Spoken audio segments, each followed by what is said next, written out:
ছুটি শুরু হয়ে যাওয়ায় ঈদ উদযাপনে রাজধানী ছাড়ছে নগরবাসী। ভোর থেকেই রেলওয়ে স্টেশন, বাস ও লঞ্চ টার্মিনালে রয়েছে যাত্রীদের ভিড়। কমলাপুর রেলওয়ে স্টেশনে বেড়েছে অতিরিক্ত যাত্রীর চাপ। ট্রেনের অপেক্ষায় প্ল্যাটফর্মে অপেক্ষায় রয়েছেন অনেক যাত্রী। বাস টার্মিনালগুলোরও একই অবস্থা। অতিরিক্ত ভিড়ের কারণে রাজধানীর বিভিন্ন সড়কে দেখা দিয়েছে যানজট। এতে অনেকে বাস, রিক্সা, সিএনজি থেকে নেমে ব্যাগ হাতে নিয়ে হেঁটে যাচ্ছেন টার্মিনালের দিকে। টার্মিনালগুলোর সামনে রয়েছে বাসের লম্বা সারি। এসব সড়কে ট্রাফিক ব্যবস্থাপনা ঠিক রাখতে দায়িত্বে রয়েছেন অতিরিক্ত পুলিশ সদস্য।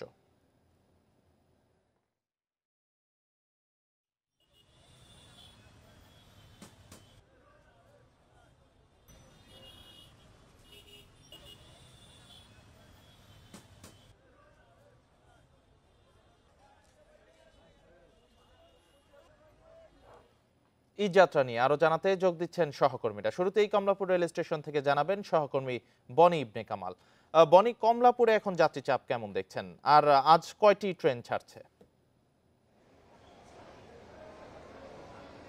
আমরা যদি আজকে সকাল থেকে আপনাকে পরিস্থিতি জানাতে চাই, আমরা কিন্তু দেখতে পাচ্ছি যে প্রতিটি ট্রেন প্রায় কানায় কানায় পূর্ণ এবং সবাই সময় মতোই বাড়ির উদ্দেশ্যে যাচ্ছে। অর্থাৎ শিডিউল বিপর্যয়ের যে বিষয়টি আমরা গত পরশুদিন দেখেছিলাম সেটা কিন্তু আজকে নেই। আমি যদি আপনাকে এখনকার পরিস্থিতি দেখাতে চাই, কিছুক্ষণের মধ্যেই আর 10-12 মিনিটের মধ্যেই এই যে রংপুর এক্সপ্রেস ট্রেনটি রয়েছে এটি কিন্তু রংপুরের উদ্দেশ্যে যাত্রা করবে এবং আমরা এখানকার যারা যাত্রী রয়েছেন তাদের সঙ্গে কথা বলছিলাম। তারা বলছিলেন যে ব্যবস্থাপনা নিয়ে সার্বিকভাবে তারা সন্তুষ্ট, তবে স্ট্যান্ডিং টিকিট নিয়ে তাদের কিছু অভিযোগ রয়েছে। স্ট্যান্ডিং টিকিট বেশি বিক্রি করা হয়েছে বলে এরকম দাবি জানিয়েছেন অনেকে, যে কারণে কিনা গাদাগাদি বা যে ভিড় সেটা কিন্তু আমরা দেখতে পাচ্ছি। তবে এখন পর্যন্ত সবচেয়ে আশার কথা যেটা, যে শিডিউল বিপর্যয়, অর্থাৎ প্রথম দিন যে অবস্থাটা দেখা গিয়েছিল বুধবার শিডিউল বিপর্যয়, সেটা নিয়ে কিন্তু এক ধরনের শঙ্কা ছিল যে এবার হয়তো পুরো ঈদ যাত্রাটা আসলে শিডিউল বিপর্যয়ের মধ্যে দিয়ে যাবে, কিন্তু সেই জায়গা আসলে কাটিয়ে উঠতে পেরেছে বাংলাদেশ রেলওয়ে কর্তৃপক্ষ, যে কারণে কিনা সময় মতোই ট্রেনগুলো ছেড়ে যাচ্ছে। পাশাপাশি আমরা যাত্রীদের সঙ্গে যখন কথা বলছিলাম তারা আসলে বলছিলেন যে যাত্রার ক্ষেত্রে তাদের যে ভোগান্তিগুলো হয় সেগুলো অনেকটা লাঘব হয় ট্রেনে যাত্রার ক্ষেত্রে, সেই জায়গাতে তাদের সন্তুষ্টি রয়েছে। আমরা রেলওয়ে কর্তৃপক্ষের সঙ্গে কথা বলার চেষ্টা করেছিলাম। তারা বলছিলেন যে এখন পর্যন্ত তাদের যে ব্যবস্থাপনা রয়েছে বা সার্বিক যে বিষয়াদিগুলো তারা মাথায় রেখে কাজ করেছেন বা এগিয়েছেন, সেই হিসাব অনুযায়ী যদি সব কিছু চলে তবে শান্তিপূর্ণভাবে বা সঠিকভাবে আসলে সবগুলো ট্রেন সময় মতো ছেড়ে যাবে। এখন পর্যন্ত আমরা আসলে আজকের কোনো শিডিউল বিপর্যয়ের তথ্য পাইনি, তবে মানুষ যে অনেকেই অভিযোগ করছেন যে ব্যবস্থাপনার ক্ষেত্রে আরও বেশি কঠোর হওয়ার প্রয়োজন ছিল বাংলাদেশ রেলের। তবে আমরা যদি আপনাকে একটু পারিপার্শ্বিক অবস্থা বলতে চাই, আমরা কিন্তু দেখেছি যে প্রত্যেকবার রেলের ছাদে যাত্রী ওঠার একটা বিষয় থাকে বা যাত্রীদের যে ভিড় থাকে, সেই বিষয়টি কিন্তু এবার নেই বললেই চলে। অর্থাৎ রেলের ছাদে কিন্তু কাউকেই উঠতে দেওয়া হচ্ছে না এবং রেলের ছাদে সবসময় আমরা দেখি যে এই যতগুলো ট্রেন ছেড়ে গিয়েছে সবগুলোর ক্ষেত্রে আমরা দেখেছি যারা আসলে রেলওয়ে কর্তৃপক্ষ রয়েছে তারা কিন্তু ছাদগুলোতে উঠে তারা চেকিং করছে যে আসলে কেউ ছাদে উঠছে কিনা বা কোনোভাবে ছাদে থাকার চেষ্টা করছে না। সেই জায়গাটাতেও কিন্তু আসলে কঠোর তদারকি আমরা দেখতে পাচ্ছি। পাশাপাশি যারা ট্রেনে ভ্রমণ করবেন বা যারা ট্রেনে আসলে বাড়ির উদ্দেশ্যে যাবেন, ঢাকা ছেড়ে যাবেন, তারা যখন প্ল্যাটফর্মে প্রবেশ করছে আমরা দেখতে পাচ্ছি দুইটি ভেরিফিকেশন, অর্থাৎ গেট দিয়ে প্রবেশের ক্ষেত্রে অর্থাৎ প্ল্যাটফর্মে আসার সময় কিন্তু তাদেরকে দুটি জায়গায় টিকিট প্রদর্শন করতে হচ্ছে। সেটা অনলাইন টিকিটের যে কপি সেটা প্রদর্শন করে তারপরে তারা এই প্ল্যাটফর্মে ঢুকতে পারছেন। সার্বিকভাবে বলা যায় যে রেল যাত্রার ক্ষেত্রে এখন পর্যন্ত কিন্তু আসলে তেমন কোনো ভোগান্তির চিত্র নেই। আসলে ট্রেনে যাত্রী পরিবহনে কিছু ইতিবাচক পরিবর্তন এবার আমরা দেখতে পাচ্ছি। বনি, আপনি সাথেই থাকবেন। এবার আরো জানাতে মহাখালী বাস টার্মিনাল থেকে যোগ দিচ্ছেন সহকর্মী বুদ্ধদেব কুণ্ডু। বুদ্ধদেব, বাস টার্মিনালে মহাখালীতে সকাল থেকেই আমরা দেখতে পাচ্ছিলাম যে যাত্রী চাপ, এখন যাত্রী চাপ কেমন আছে, আর কোনো ভোগান্তির চিত্র আছে কিনা?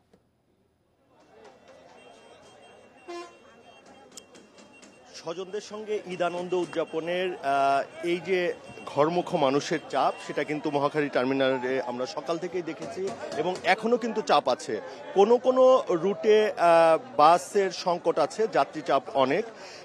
তবে একটি বিষয় এখানে দেখা যাচ্ছে যে ময়মনসিংহগামী যদি বলি যে এনা পরিবহন, সেটার নির্দিষ্ট যে ভাড়া ৩৭০ টাকা সেটাই রাখা হচ্ছে, কিন্তু অন্য অন্য যেগুলো আছে যেমন আলম এশিয়া, শ্যামলী বাংলা, এদের বিরুদ্ধে যাত্রী সাধারণ আসলে একটু বেশি ভাড়া নেওয়ার অভিযোগ করছে আমাদের কাছে।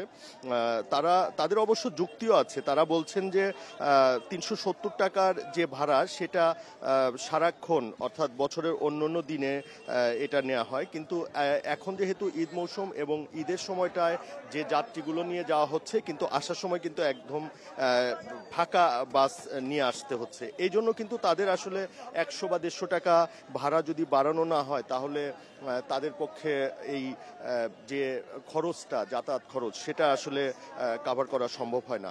তবে এখানে উত্তরবঙ্গগামী যে কাউন্টারগুলো রয়েছে, বগুড়া, রংপুর, দিনাজপুর বা সিরাজগঞ্জ, টাঙ্গাইল, সেই কাউন্টারগুলো কিন্তু একই অভিযোগ আছে, যদিও বিআরটিএ বা বিআরটিএ নির্বাহী ম্যাজিস্ট্রেট থেকে শুরু করে অন্যান্যরা এখানে তাদের দায়িত্ব পালন করছেন। তারা অভিযোগ পেলেই ১০০ বা ২০০ টাকা বেশি ভাড়া নেওয়ার অভিযোগ পেলেই তারাই কিন্তু সঙ্গে সঙ্গে সেই কাউন্টারে যাচ্ছে। এবং গতকালও আমরা যেমনটি দেখেছিলাম যে কোনো কোনো কাউন্টারকে ৩০,০০০ টাকা জরিমানা করেছে, এবং সেই রেশ ধরে সেই কাউন্টারগুলো কিন্তু অনেক সময় তাদের টিকিট বিক্রি বন্ধ রেখেছিল। তবে এখন যদি আপনাকে যাত্রীর চাপের কথা বলি, খুব একটা নেই। সকালের পর থেকে মোটামুটি ভালো চাপ ছিল, আর এখন অনেক বাস কাউন্টারের বাসই আসতে পারছে না, অর্থাৎ জ্যামে পড়ে আছে, সেটা তেমনটি আমাদেরকে কাউন্টার থেকে বলা হচ্ছে। তবে কেউ কেউ বলছেন যে মানে বাস সংশ্লিষ্ট যারা আছে, শনিবার আগামীকালের পর থেকেই আসলে যাত্রী চাপ আরও বাড়বে বলে তারা মনে করছেন। মহাখালী বাস টার্মিনাল ও কমলাপুর রেল স্টেশন থেকে এই যাত্রার খবরাখবর জানাচ্ছিলেন আমাদের সহকর্মীরা। ঈদযাত্রার দ্বিতীয় দিনে মহাসড়কে বেড়েছে যানবাহনের চাপ। অতিরিক্ত যানবাহনের কারণে ঢাকা টাঙ্গাইল বঙ্গবন্ধু সেতু মহাসড়কে সেতু এলাকা জুড়ে থেমে থেমে যানজটের সৃষ্টি হয়েছে। এছাড়া ঈদযাত্রায় গাজীপুরের ঢাকা টাঙ্গাইল ও ঢাকা ময়মনসিংহ মহাসড়কে বেড়েছে গাড়ির চাপ। টঙ্গী বাজার থেকে মিলগেট ও চান্দনা চৌরাস্তা এলাকায় গাড়ি চলছে ধীর গতিতে। এছাড়া ঢাকা টাঙ্গাইল মহাসড়কের চন্দ্রা ও আশেপাশের এলাকায় গাড়ি চলছে ধীর গতিতে। যাত্রী চাপ বেড়েছে রাজবাড়ীর দৌলদিয়া ফেরিঘাট এলাকায়। এই রুটে ১৪টি ফেরি দিয়ে যানবাহন ও যাত্রী পারাপার করায় নেই ভোগান্তি।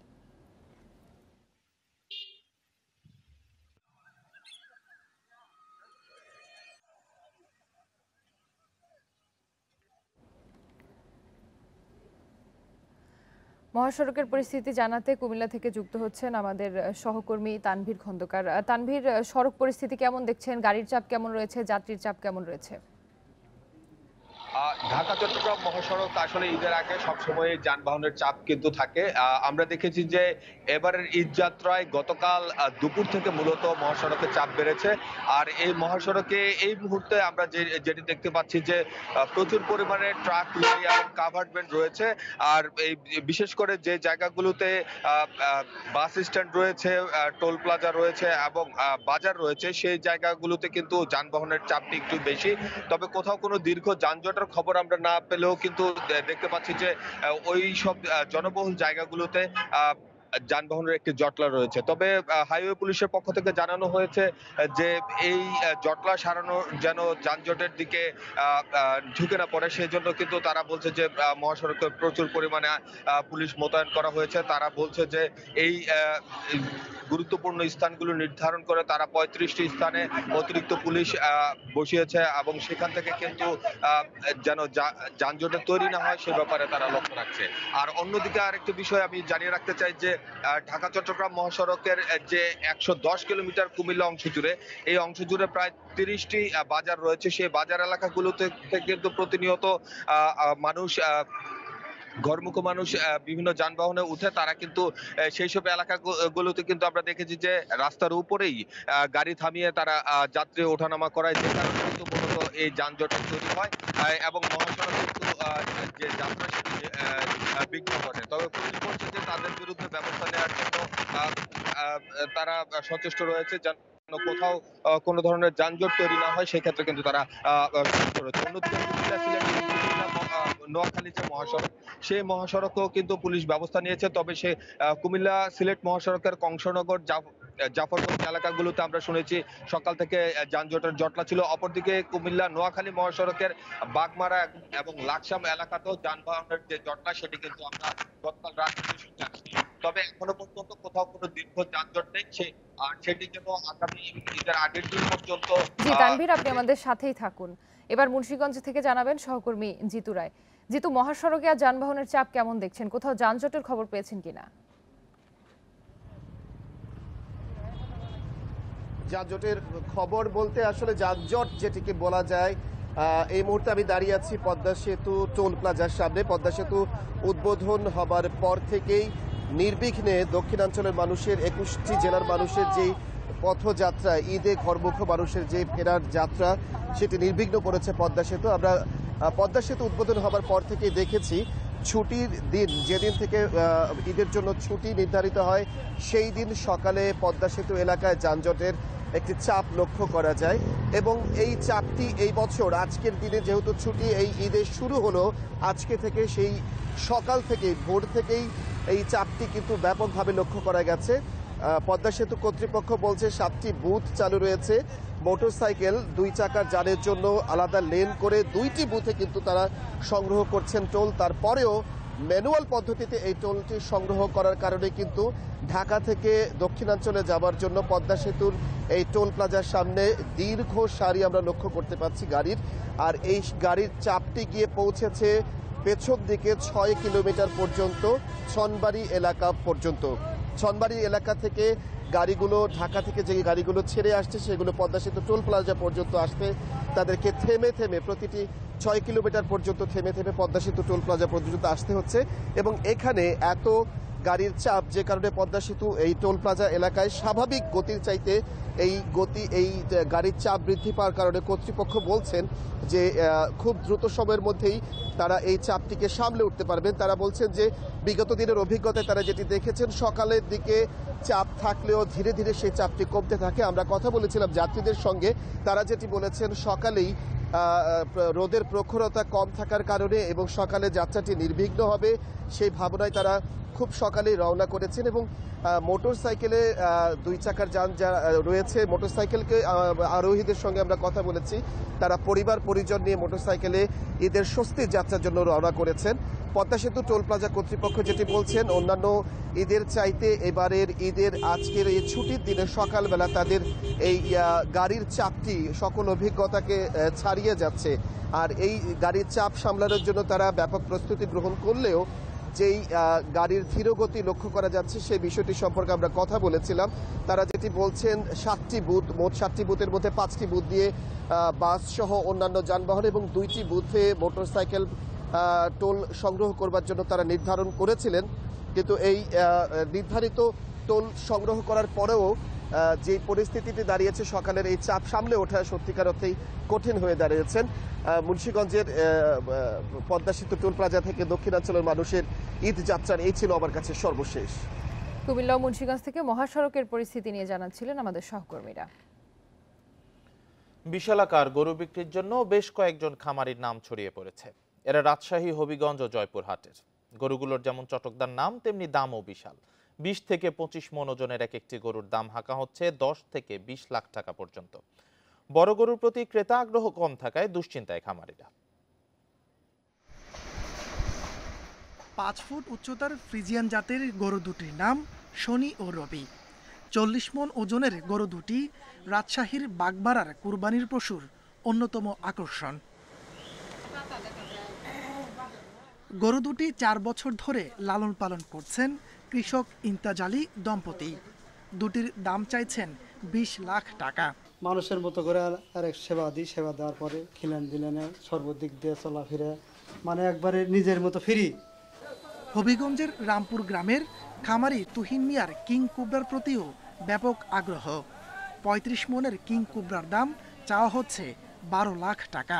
8টা গরু আছে, 8টার ভিতরে এটাই হচ্ছে সেরা। এই গরুগুলি আমরা ন্যাচারাল খাবার দিয়ে লালন পালন করি। জয়পুরহাটে কয়েকজন খামারি 20 থেকে 23 মণ ওজনের গরু লালন পালন করছেন। এদের ডাকা হয় লায়ন, বাদশা, লাল পাহাড় সহ নানা চটকদার নামে। দাম হাঁকা হচ্ছে 10 থেকে 18 লাখ টাকা পর্যন্ত। কুরবানি হাটে তুললে গরু কোনো দাম নাই, গরু কিনা বেচা হয় না, গরু আমদানি বেশি কিনা আমরা দাম পাই না। এই গরুর খরচ বর্তমান শেষ 2 বছর মান্থলি তা 17-18 হাজার টাকার দিকে। তবে বড় গরুর প্রতি ক্রেতাদের আগ্রহ কম থাকায় দুশ্চিন্তায় খামারিরা। তাপস সরকার, ইন্ডিপেন্ডেন্ট নিউজ।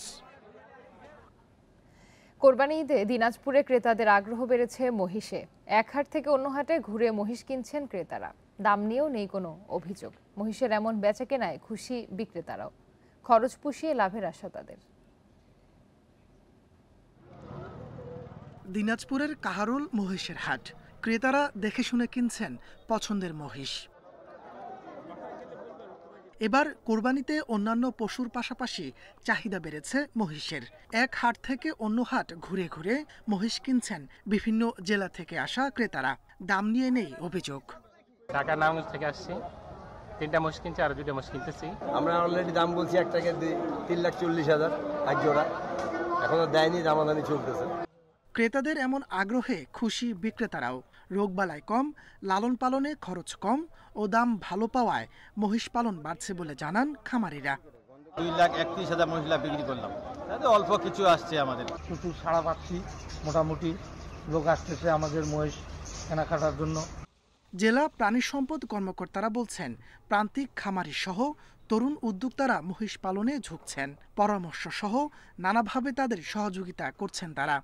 প্রাণী সম্পদ অধিদপ্তর দিনাজপুর জেলায় 3টি উপজেলায় মহিষ উন্নয়ন প্রকল্পের অধীনে দিনাজপুর সদর, ফুলবাড়ী উপজেলা এবং বীরগঞ্জ উপজেলায় মহিষ কৃত্রিম প্রজননের কার্যক্রম অব্যাহত রেখেছে।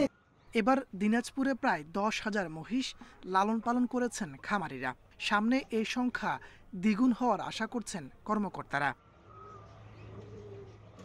Independent news. কোরবানির পশুর হাটের খবর জানাতে রাজশাহী থেকে যুক্ত হচ্ছেন সহকর্মী মুস্তাফিজুর রহমান। মুস্তাফিজ, রাজশাহীর পশুর হাটগুলো কেমন জমে উঠেছে, বেচাকেনা কেমন চলছে, আর কোন ধরনের গরুর প্রতি আগ্রহ দেখা যাচ্ছে ক্রেতাদের বেশি?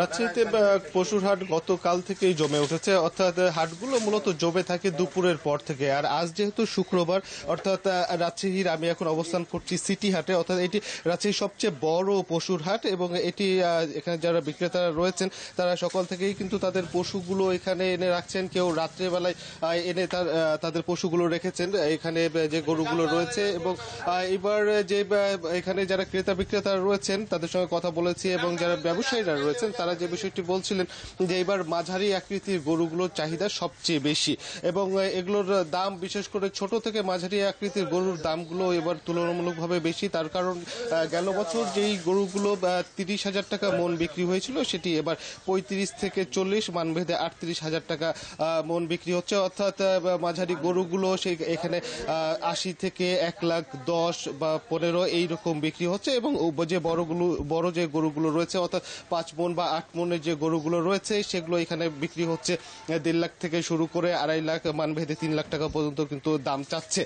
অর্থাৎ যারা বিক্রেতারা রয়েছেন তারা তাদের মতো করেই যেভাবে পারছেন আর কি দাম চাচ্ছেন এবং ক্রেতা বিক্রেতা উভয় দর কষাকষি করে তারা এখান থেকে তাদের পছন্দের যে পশু সেটি কিন্তু ক্রয় করে নিয়ে যাচ্ছেন। আমি এখন সিটি হাটে আছি। এখানে যে গরুগুলো রয়েছে এখানে শাহিওয়াল থেকে শুরু করে ফ্রিজিয়ান শাহিওয়াল থেকে শুরু করে বিভিন্ন জাতের দেশি গরু রয়েছে এবং এখন পর্যন্ত আমরা যতটুকু দেখেছি যে ভারতীয় গরুর এখানে উপস্থিতি একবারে নেই বললেই চলে এবং আমরা এখানে মাঠে ঘুরে দেখেছিলাম বিভিন্ন ক্রস জাতের গরু থাকলেও ভারতীয় গরু একদমই নেই। এখানে বিভিন্ন যে বাসাবাড়ি থেকে পালা গরু বা ছোট ছোট খামারিদের যে গরুগুলো রয়েছে সেগুলোই কিন্তু এই হাটে নিয়ে আসছে এবং এখানে সেই গরুর চাহিদাগুলোই সবচেয়ে বেশি।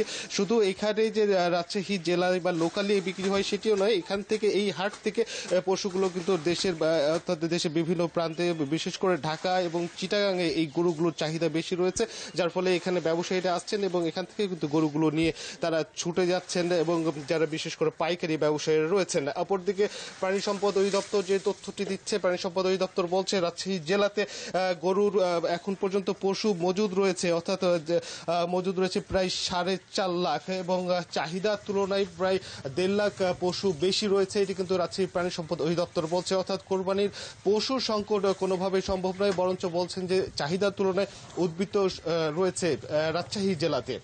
এ ছিল রাজশাহীর সিটিহাট থেকে সর্বশেষ। পশু সরবরাহে কোনো ঘাটতি নেই। রাজশাহী থেকে জানাচ্ছিলেন সহকর্মী মুস্তাফিজুর রহমান। রাজধানীর বিভিন্ন স্থানে কোরবানির পশুর হাট বসলেও বেচাকেনা এখনো জমেনি বলছেন বিক্রেতারা। তবে আজ থেকে বিক্রি বাড়ার আশা তাদের। এ বিষয়ে আরো জানাতে তেজগাঁও থেকে যোগ দিচ্ছেন সহকর্মী আদিলুর রহমান। আদিলুর, পশুর হাটের আজকের বেচাকেনা কেমন দেখছেন?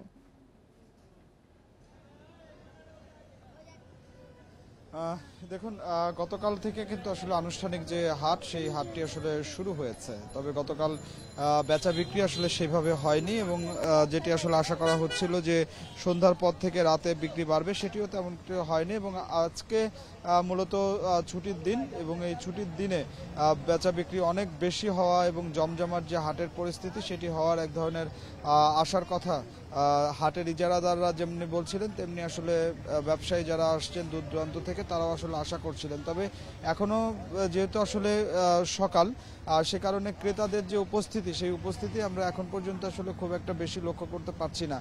বিক্রেতা যারা আছেন তারা তাদের যে কোরবানির পশু নিয়ে এসেছেন সেগুলো নিয়ে অপেক্ষা করছেন, অর্থাৎ দর কষাকষি এবং হাকডাকে যে মুখর হয়ে থাকার কথা ছিল সেটি আসলে হয়নি। তবে আশা করা হচ্ছে যে বেলা বাড়ার সঙ্গে সঙ্গে এই যে কোরবানির যে পশু বিক্রি, সেই পশু বিক্রি বাড়বে। আমি তেজগাঁওয়ে ঢাকা পলিটেকনিক ইনস্টিটিউট হাট যে মাঠে যে হাটটি আছে সেই হাটটিতে আছি। আমরা ইজারাদারদের সঙ্গে আসলে যখন কথা বলছিলাম তখন তারা আসলে বলছিলেন যে প্রত্যেক বছর এই হাটে 5 থেকে 6 হাজার কোরবানির পশু আসলে সরবরাহ হয়ে থাকে। তবে এবার সেই কোরবানির পশুর সংখ্যা 10 থেকে 12 হাজার হবে এমনটি কিন্তু আসলে আশা করছিলেন এবং আমরা কিন্তু আসলে কোরবানির পশুর পর্যাপ্ত সরবরাহ রয়েছে সেটি কিন্তু আসলে দেখতে পাচ্ছি। যে কারণে যেটি হয়েছে যে মাঠ ছাড়িয়ে আশেপাশের প্রত্যেকটি সড়কে কিন্তু আসলে কোরবানির পশুর যে রাখা হয়েছে এবং সেখান থেকে ক্রেতারা পছন্দ করে তাদের যে কোরবানির পশুটি সেটি আসলে কিনবেন। বিক্রেতাদের সাথে আমরা যখন আসলে কথা বলছিলাম, বিক্রেতারা বলছিলেন যে তারা হতাশ হয়েছেন। তার কারণ হচ্ছে যে তারা কেউ 4 দিন, কেউ 5 দিন, কেউ 3 দিন এসেছেন, কেউ 50টি, কেউ 60টি বা কেউ 20টি গরু নিয়ে এসেছেন। তবে সেই গরুগুলো এখন পর্যন্ত আসলে বিক্রি করতে পারেননি এবং দরদাম আসলে সেই অর্থে যেটি আসলে হওয়ার কথা ছিল, যে যদি আমি একটু বিক্রেতাদের কথা, একটি বিষয়, মহাসড়কের পাশে কোরবানির পশুর হাট না বসানোর একটি নির্দেশনা ছিল, তো সে বিষয়ে কোনো ধরনের তদারকি দেখছেন কিনা? দেখুন, ইজারার যে শর্ত অনুযায়ী, ইজারার যে শর্ত আছে সেই শর্তেও আসলে বলা হয়েছে যে নির্দিষ্ট স্থান, অর্থাৎ যে জায়গাটি নির্ধারণ করে দেওয়া হবে, যে খোলা জায়গা বা যে মাঠ নির্ধারণ করে দেওয়া হবে, সেই মাঠের বাইরে কোনো সড়কে আসলে কোরবানির পশু বসতে পারবে না। এবং একই সাথে ডিএমপির পক্ষ থেকে এবং ঢাকা মেট্রোপলিটন পুলিশের পক্ষ থেকেও কিন্তু আসলে তেমনটি আসলে বলা হয়েছিল যে কোনো সড়কে কোরবানির পশুর হাট বসতে দেওয়া হবে না, কিন্তু সেটি তদারকিতে আসলে তেমন কোনো উদ্যোগ কিন্তু আসলে আমরা দেখতে পাইনি। আমরা এই মুহূর্তে আসলে যে জায়গাটিতে আছি এটি পুরোটাই আসলে সড়ক এবং সড়কের মধ্যেই কিন্তু আসলে কোরবানির পশুর হাটটি আসলে বসানো হয়েছে। তো সেই ব্যাপারে কোনো ধরনের কোনো তদারকি কিন্তু আসলে না সিটি কর্পোরেশনের আছে না পুলিশের আছে, যে কারণে আসলে এক ধরনের জনজে ভোগান্তি এবং যানজট এবং মানুষ যানবাহন নিয়ে এই হাটের পাশ দিয়ে কিন্তু আসলে যেতে পারছেন না। এবং সব মিলিয়ে আসলে বলা যায় যে কোরবানির পশুর পর্যাপ্ত সরবরাহ রয়েছে, মাঠ ছাড়িয়ে রাস্তায় কোরবানির পশু রাখা হয়েছে, সেটি যেমন তদারকি করা হচ্ছে না এবং অন্যদিকে আজকে বিক্রি বাড়বে এমনটি কিন্তু আসলে আশা করা হচ্ছে। তো আমার কাছে এটি ছিল এখনকার সবশেষ। রাজধানী তেজগাঁও থেকে কোরবানির পশুর হাটের বিষয়ে জানাচ্ছিলেন সহকর্মী আদিলুর রহমান। ঢাকা মহানগর উত্তর ও দক্ষিণ, বরিশাল এবং চট্টগ্রাম মহানগর বিএনপির আহ্বায়ক কমিটি বিলুপ্ত ঘোষণা করেছে কেন্দ্রীয় বিএনপি। একই সাথে যুবদলের কেন্দ্রীয় কমিটিও বিলুপ্ত ঘোষণা করেছে দলটি। বৃহস্পতিবার রাতে বিএনপির সিনিয়র যুগ্ম মহাসচিব রুহুল কবির রিজভী স্বাক্ষরিত প্রেস বিজ্ঞপ্তিতে ঘোষণা দেওয়া হয়। বিলুপ্ত কমিটিতে ঢাকা মহানগর উত্তর বিএনপির ভারপ্রাপ্ত আহ্বায়ক ছিলেন অধ্যাপক ডাক্তার ফরহাদ হালিম ডোনার, সদস্য সচিব আমিনুল হক। ঢাকা মহানগর দক্ষিণ বিএনপির আহ্বায়ক আব্দুস সালাম, সদস্য সচিব রফিকুল আলম মজনু। চট্টগ্রাম মহানগর বিএনপির আহ্বায়ক ডাক্তার শাহাদাত হোসেন, সদস্য সচিব আবুল হাশেম বকর।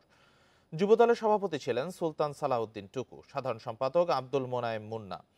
এদিকে ঢাকা মহানগর ছাত্রদলের 4 কমিটিও বিলুপ্ত ঘোষণা করা হয়েছে। বিলুপ্ত কমিটিতে নতুন দায়িত্বে কারা আসবে তা পরে জানানো হবে বলেও বিএনপির পক্ষ থেকে জানানো হয়।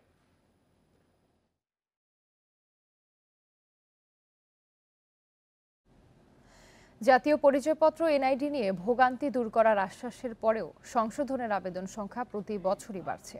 এই মুহূর্তে সারা দেশে ঝুলে আছে 6 লাখের বেশি আবেদন। এনআইডি নিয়ে ভোগান্তি দূরই হচ্ছে না। এনআইডির মহাপরিচালক আবেদনগুলো দ্রুত নিষ্পত্তির কঠোর নির্দেশনা দিয়েছেন। আবেদন সংখ্যা শূন্যে নামিয়ে আনার ঘোষণাও দিলেন।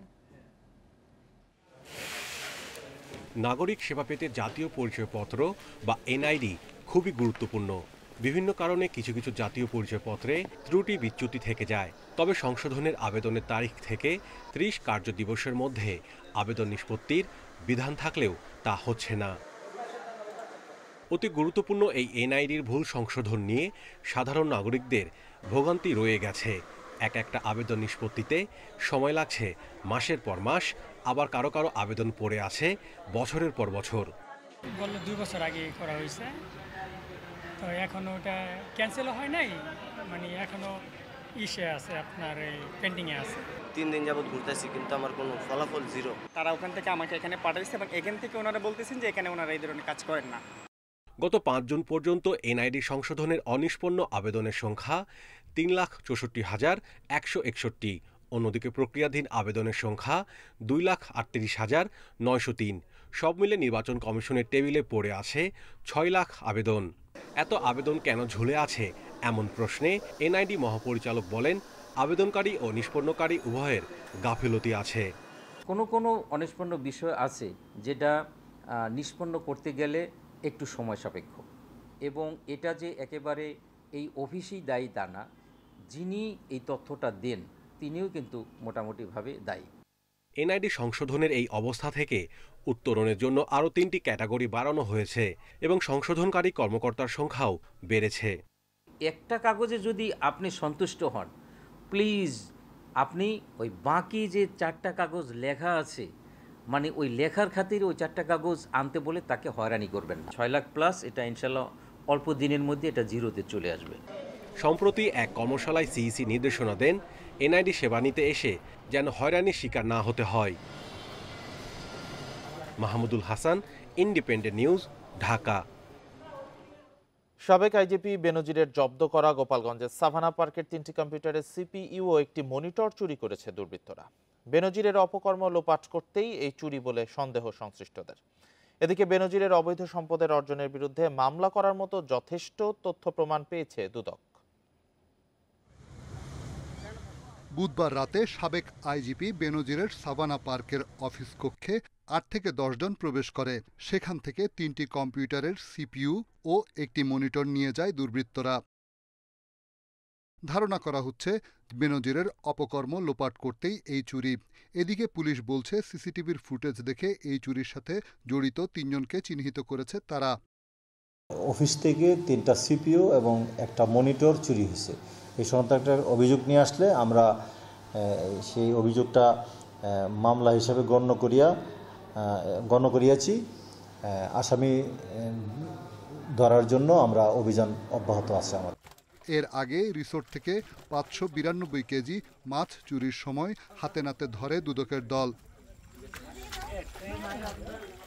এদিকে বেনজিরের বিরুদ্ধে মামলা করার মতো অবৈধ সম্পদ অর্জনের পর্যাপ্ত তথ্য প্রমাণ মিলেছে বলে জানিয়েছেন দুদকের আইনজীবী।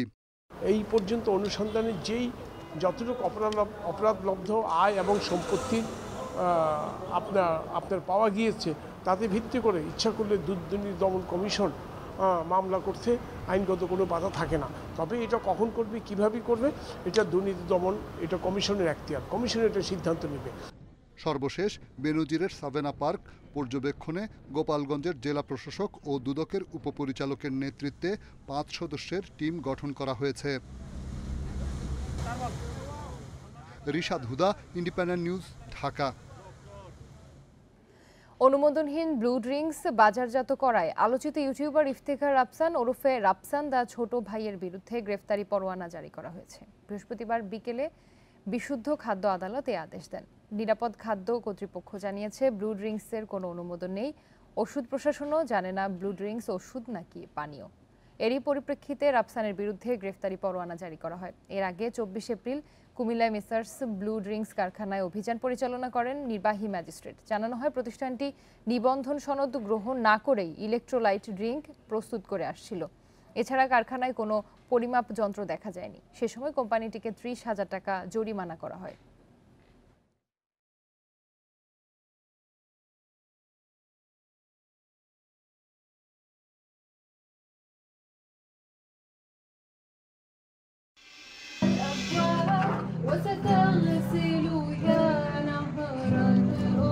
চিকিৎসক হওয়ার স্বপ্ন নিয়ে মেডিকেল কলেজে পড়াশোনা করতেন ফিলিস্তিনি শিক্ষার্থী রাফা নাসের।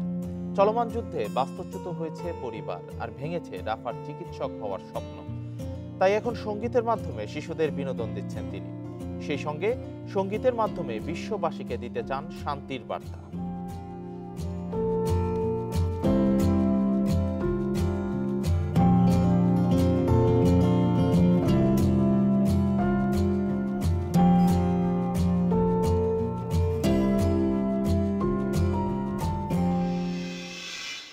এ নিয়ে প্রতিবেদন থাকছে সংবাদের পরের অংশে। পরবর্তী সংবাদে চলে যাচ্ছি। পোশাক কর্মীদের বেতন ভাতা বকেয়া রেখেই ঈদের ছুটি ঘোষণা করেছে গাজীপুরের কিছু কারখানার মালিক। শিল্প পুলিশের হিসেবে অন্তত 72টি কারখানায় বেতন ভাতা পরিশোধ নিয়ে দেখা দিয়েছে অনিশ্চয়তা।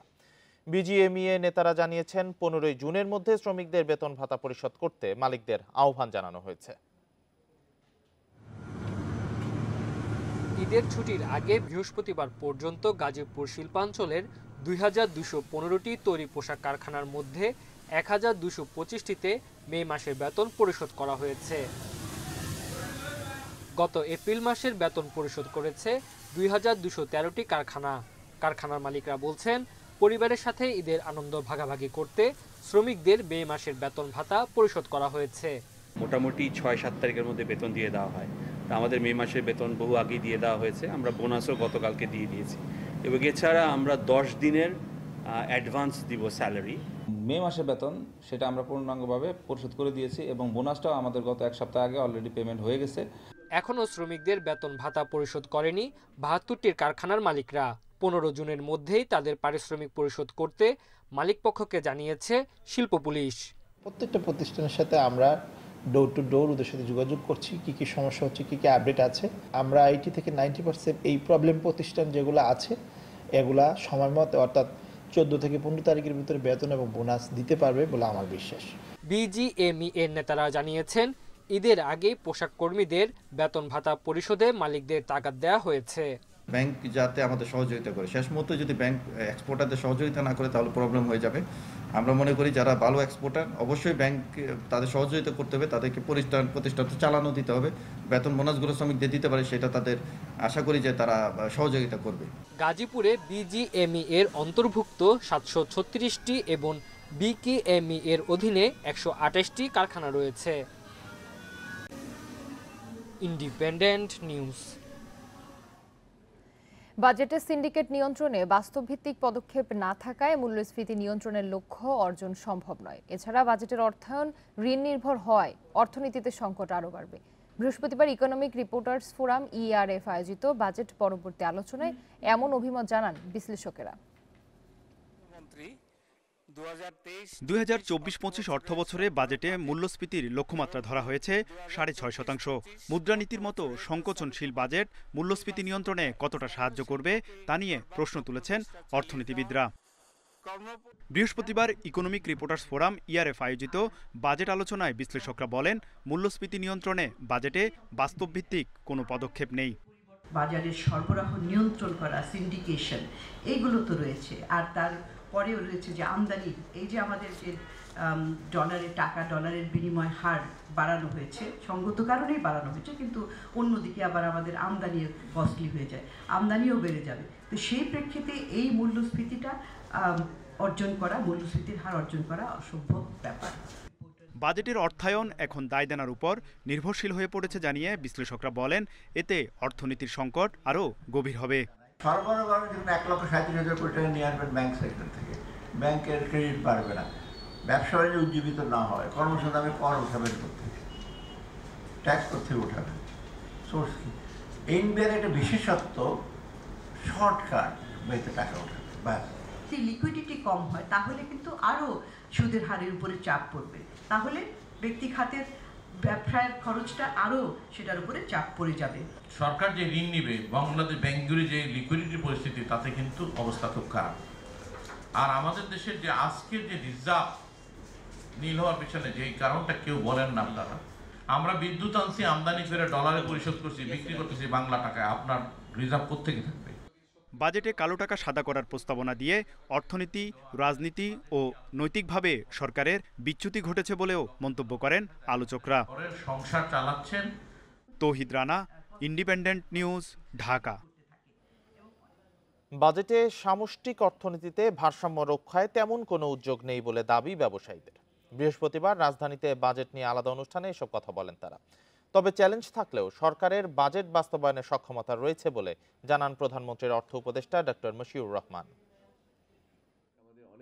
প্রস্তাবিত 2024-25 অর্থবছরে বাজেট নিয়ে জাতীয় প্রেস ক্লাবে সম্মেলনের আয়োজন করে গবেষণা প্রতিষ্ঠান research and policy integration for development rapid. অনুষ্ঠানে বক্তাদের আলোচনায় ঘুরে ফিরে আসে মূল্যস্ফীতি নিয়ন্ত্রণের চ্যালেঞ্জ। বলেন, বর্তমান অর্থনীতি প্রেক্ষাপটে নতুন বাজেট বাস্তবসম্মত নয়। আরেক অনুষ্ঠানে বাজেটে মূল্যস্ফীতি কমানোর সুনির্দিষ্ট পরিকল্পনা নেই বলে দাবি গার্মেন্টস, অ্যাক্সেসরিজ অ্যান্ড প্যাকেজিং ব্যবসায়ীদের। সরকার ইনসেন্টিভ প্রস্তাবিত বাজেট অব্যাহত রেখেছে, সেহেতু বিগত অর্থ বছরে ঘোষিত প্রচ্ছন্ন রপ্তানিকারে মনে করলে ক্যাশ ইনসেন্টিভ এবার বাজেটে অন্তর্ভুক্ত করা এবং উক্ত প্রস্তাবকে বাস্তবায়নে রূপান্তর করার জন্য বিশেষ অনুরোধ করছি। রপ্তানি খাতে আমরা দেখছি শ্লথগতি। রেমিটেন্সের ক্ষেত্রে ইস্যুটা হচ্ছে রেমিটেন্সের প্রবাহ বাড়লেও মনে হচ্ছে ওইটা হতে ইনফর্মাল চ্যানেলে বেশি বেড়েছে রাদার দেন ফর্মাল চ্যানেলে। সত্যিকার অর্থে ফর্মাল চ্যানেলের রেমিটেন্সের যে গতি প্রকৃতি সেটা দেখলাম যে এটা স্থবির হয়ে আছে। বাজেট প্রণয়নে সব খাত বিবেচনা নেওয়া হয়েছে বলে জানান প্রধানমন্ত্রী অর্থ উপদেষ্টা। বলেন, আগামীতে কর কাঠামোর সংস্কার হলে বাজেট বাস্তবায়নে সক্ষমতা আরও বাড়বে। অনেক জায়গাতে আছে যেখানে ব্যয় বাড়ানো দরকার, এখন না পারলে হয়তো কোনো এক সময় এটাকে করতে হবে, সেগুলো বিবেচনা রেখে বোধহয় ব্যয় কমানোটার যে প্রোগ্রামটা আমরা বোধহয় আরেকটু সুস্পষ্ট করতে পারি। দেশে ব্যবসার পরিধি বাড়াতে শিল্পনীতি কর্তৃপক্ষ তৈরির তাগিদও দেন ব্যবসায়ীরা। Shahid Ahmed, independent news, Dhaka. টেকসই উন্নয়নের জন্য বাংলাদেশকে পরিবেশ বান্ধব উপায়ে প্রবৃদ্ধিতে জোর দিতে হবে। এজন্য সংশ্লিষ্ট প্রতিষ্ঠানগুলোর সক্ষমতা বৃদ্ধি ও প্রণোদনা কাঠামোর প্রয়োজন বলে মনে করে বিশ্বব্যাংক। বৃহস্পতিবার রাজধানীর এক হোটেলে জলবায়ু সহিষ্ণু উন্নয়নে করণীয় নিয়ে প্রতিবেদন প্রকাশ হয়। পরিবেশ ও জলবায়ু পরিবর্তন মন্ত্রী বলেন, পঞ্চবার্ষিক পরিকল্পনায় এ নিয়ে নানা উদ্যোগ থাকবে। 5 দশকে বাংলাদেশের অর্থনীতির আকার বেড়েছে বহুগুণ। বেসরকারি শিল্প খাত রপ্তানি আয় ও কর্মসংস্থানের মূল চালিকা শক্তি। কিন্তু এই উৎপাদন প্রক্রিয়ায় পরিবেশ দূষণ এখন বড় প্রশ্নের মুখে। তাই দূষণের আর্থিক ক্ষতির মূল্যায়নও করা উচিত বলে মনে করেন গবেষকরা। জলবায়ু পরিবর্তনে ঝুঁকিপ্রবণ দেশ হিসেবে বাংলাদেশকে পরিবেশ ব্যবস্থাপনা ও জ্বালানি রূপান্তর, দক্ষ জনশক্তির মাধ্যমে প্রবৃদ্ধির নতুন নতুন দ্বার উন্মোচন, সহিষ্ণু সমাজ বিনির্মাণের অভীষ্ট লক্ষ্য পূরণ করতে হবে। এজন্য সুনির্দিষ্ট 9 পদক্ষেপ নিতে হবে বলে মনে করে উন্নয়ন অংশীদার বিশ্বব্যাংক। বৈশ্বিক অভিজ্ঞতায় দেখা গেছে যে প্রবৃদ্ধি পরিবেশের ক্ষতি করে তা টেকসই হয়নি। অন্যদিকে পরিবেশ বান্ধব উন্নয়ন দারিদ্র্য বিমোচনেও বড় ভূমিকা রাখে। আমি বাংলাদেশ সরকারের পরিবেশ বান্ধব জলবায়ু সহনশীল উন্নয়ন অর্জনের প্রতিশ্রুতি দেখে খুশি। প্রস্তাবিত বাজেটে জলবায়ু পরিবর্তন মোকাবিলায় বরাদ্দ বেড়েছে। তবে নীতি নির্ধারকরা মনে করেন কেবল বিনিয়োগই যথেষ্ট নয়, পরিবেশ সুরক্ষায় সরকারের পাশাপাশি নাগরিকদেরও ভূমিকা রাখতে হবে। গ্রিন অ্যান্ড ক্লাইমেট রেজিলিয়েন্ট, মানে গ্রিনটা কিন্তু ওনারা অলরেডি ওনাদের চিন্তার মধ্যে নিয়ে এসছে, এবং সেখানে আরেকটা শব্দ এখানে ব্যবহার করা হয়েছে যে ইকোসিস্টেম। অর্থাৎ বিষয়টাকে আমাদেরকে সার্বিকভাবে দেখতে হবে। একটা হচ্ছে প্রকল্প, একটা হচ্ছে অর্থায়ন, একটা হচ্ছে আমার যে মানব সম্পদ আছে সেটাকে আমি কিভাবে উপযোগী করে তুলব। আমাদের যে নবম যে 5 ইয়ার প্ল্যান, সেখানে কিন্তু এই বিষয়গুলোর আপনারা রিফ্লেকশন পাবেন। বিশ্বব্যাংকের প্রতিবেদনে পরিবেশ বান্ধব প্রবৃদ্ধি অর্জনে বড় অঙ্কের বিনিয়োগে সরকারি বেসরকারি অংশীদারিত্বে জোর দেওয়া হয়েছে। আমরা আলাদা এই খাতে কত বরাদ্দ আছে। Hari Saha, independent news, Dhaka. রাজধানীর বেশিরভাগ বাজারে বেড়েছে সব ধরনের মশলার দাম। এছাড়াও সপ্তাহের ব্যবধানে বেড়েছে দেশি পেঁয়াজের দাম। আরও জানাতে কারওয়ান বাজার থেকে যোগ দিয়েছেন সহকর্মী শাহিদ আহমেদ। শাহিদ, কোন কোন মশলার দাম বাড়তি এবং কি পরিমাণ বেড়েছে, আর এভাবে যে দাম বাড়ছে ঈদকে কেন্দ্র করে, তো বাজার নিয়ন্ত্রণের কোনো উদ্যোগ দেখছেন কিনা?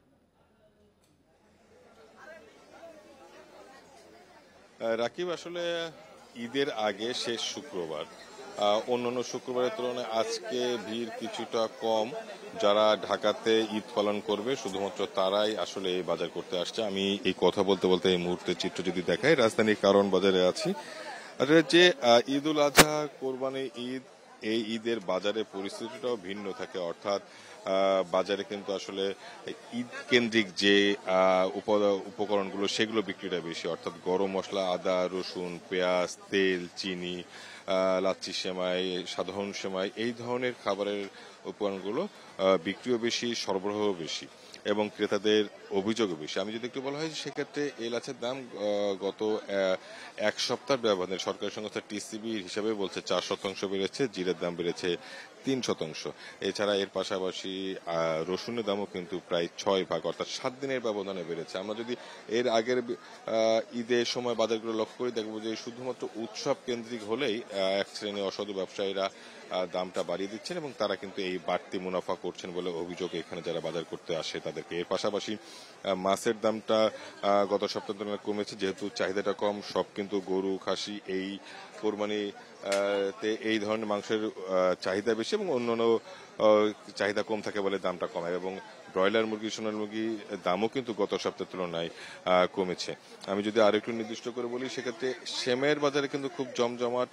বিভিন্ন ব্র্যান্ডের সেমাই বিক্রি হচ্ছে, সেটা কিন্তু সর্বনিম্ন 50 টাকা থেকে সর্বোচ্চ 1500 টাকা প্যাকেট যে লাচ্ছি সেমাই, সেগুলো কিন্তু কেজি দরে বিক্রি হচ্ছে। এর পাশাপাশি সালাতের উপকরণ অর্থাৎ টমেটো, শসা, গাজর, লেবু, সবজির বাজারটা স্বাভাবিক থাকলেও এই সালাতের উপকরণের দামটা কিন্তু গত সপ্তাহের তুলনায় এই সপ্তাহে বাড়তি, যেহেতু অর্থাৎ উৎসব কেন্দ্রিক যেই ধরনের খাদ্যপণ্য চাহিদা বাড়ে সেই ধরনের খাদ্যপণ্যের চাহিদাও বেশি, সরবরাহ বেশি এবং বাজারের থেকে অতি মুনাফা বা বাড়তির দাম গোনাটাও প্রবণত বেশি। মূলত এই ছিল রাজধানী বাজার পরিস্থিতি থেকে সবশেষ।